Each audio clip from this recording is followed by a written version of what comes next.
So yun guys, update tayo sa CCC sa Netherlands. Ayun yung update ni Sir Alvin na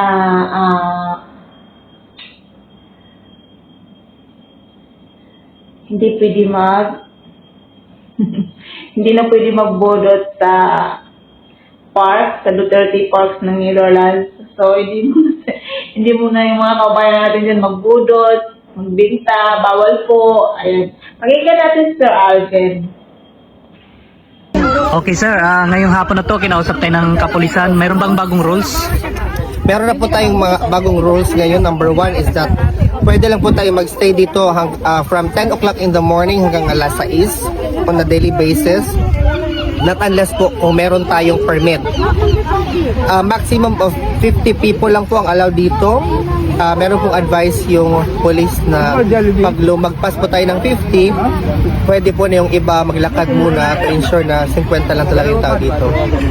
Bawal na po yung podiums, karaoke, or kung ano mang gumagamit ng mga music, bawal na po yun dito. Ano pa ba yung na-miss?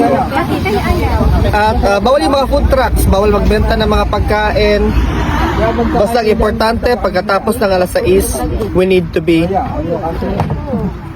cleared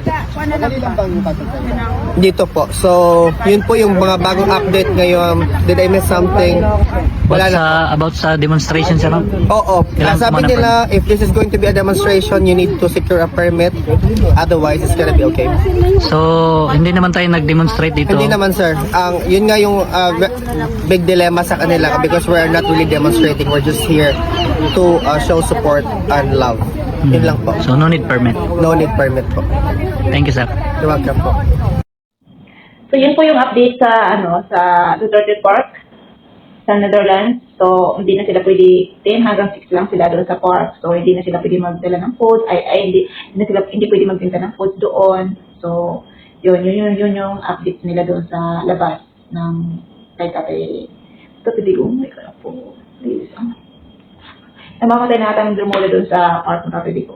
Kailangan mo nang umuwi. So yun yung update guys sa labas ni Tatay ko sa doon sa IT. Please like and subscribe.